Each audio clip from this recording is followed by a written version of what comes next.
नमस्ते बच्चों, आज हम लोग सतत और व्यापक मूल्यांकन के बारे में जानेंगे कि ये क्या है और इसकी महत्व क्या है, इसका उद्देश्य क्या है और इसकी विशेषता क्या है। तो चलिए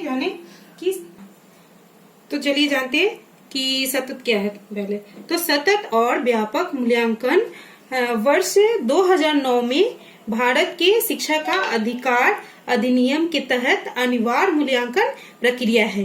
मूल्यांकन का यह दृष्टिकोण भारत में 6ठी से 10वीं कक्षा और कुछ विद्यालयों का यह दृष्टिकोण भारत में 6ठी से 10वीं कक्षा और कुछ विद्यालयों में 12वीं कक्षा के छात्रों के लिए सरकारों के साथ साथ केंद्रीय माध्यमिक शिक्षा बोर्ड द्वारा पेश किया गया था। तो सतत और व्यापक मूल्यांकन सीसीई छात्रों के विद्यालय आधारित मूल्यांकन की एक प्रणाली है जिसमें छात्रों के विकास के सभी पहलू शामिल है। यह मूल्यांकन की एक उन्नतिशील प्रक्रिया है जो दोहरे उद्देश्यों पर बल देती है। देखिए इसमें उसके बाद जानेंगे कि इस योजना में सतत शब्द का अर्थ है छात्रों के विकास, पहचान और पहलुओं के मूल्यांकन पर जोर देना और विकास के एक घटना के बजाय निरंतर प्रक्रिया है जो संपूर्ण शिक्षण अधिगम की प्रक्रिया में निर्मित होती है और पूरे अकादमिक सत्र की अवधि में फैली है। दूसरे शब्द व्यापक का अर्थ है कि यह योजना छात्रों की वृद्धि और विकास के शैक्षिक और सह-शैक्षिक पहलुओं को शामिल करने का प्रयास करती है। जानेंगे कि अब हम जानेंगे कि सतत और व्यापक मूल्यांकन के लक्ष्य क्या है। इससे हम छात्रों को कहाँ तक क्या अधिगम देंगे। तो देखिए, पहला है कि सीसीई का मुख्य उद्देश्य बच्चों की विद्यालय में उपस्थिति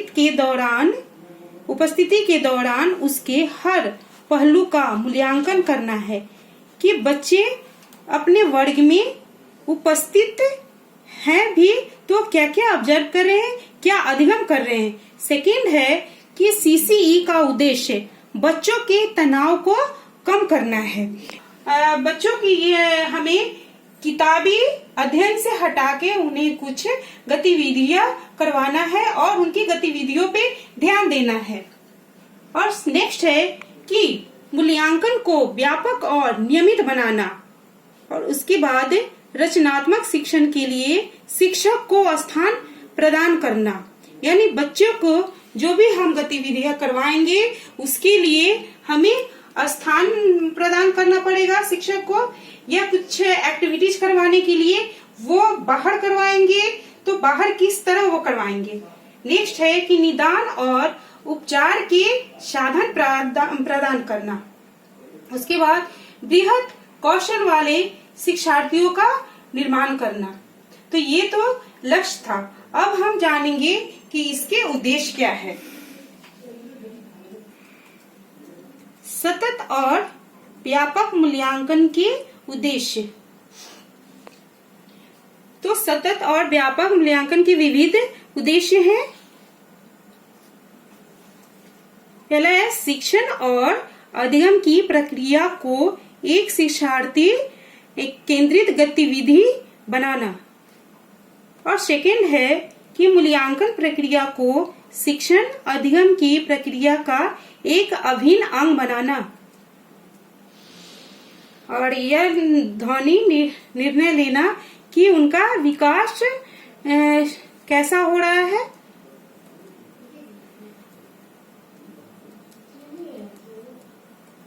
नेक्स्ट है आत्म मूल्यांकन के लिए शिक्षार्थियों को अवसर प्रदान करना।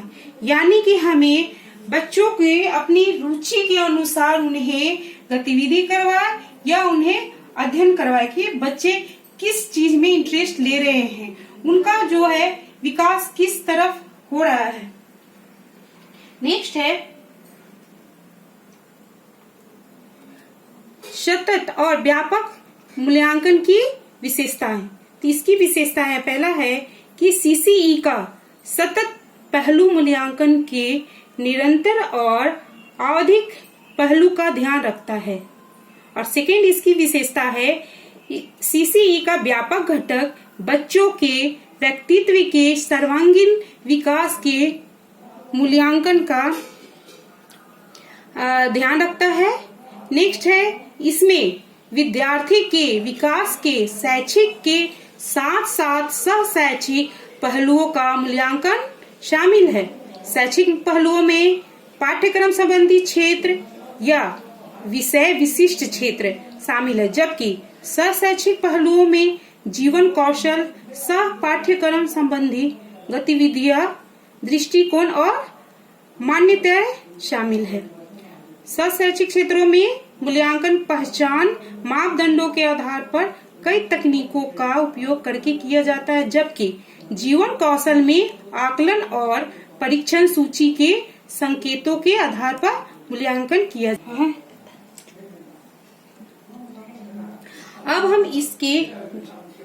अब इसके हम कार्य के बारे में जानेंगे कि सतत और व्यापक मूल्यांकन के कार्य क्या होते हैं। तो पहला है इसका कार्य कि सीसीई शिक्षक को प्रभावी शिक्षण की रणनीतियों को व्यवस्थित करने में सहायता करता है। उसके बाद है कि सतत मूल्यांकन कमजोरियों का निदान करने में सहायता करता है और शिक्षक को कुछ व्यक्तिगत शिक्षार्थियों की जांच की अनुमति देता है। नेक्स्ट है सतत मूल्यांकन के माध्यम से छात्र अपनी शक्तियों और कमजोरियों को जान सकते हैं। सीसीई दृष्टिकोण और मान्यता प्रणाली में परिवर्तन की पहचान करने में मदद करता है।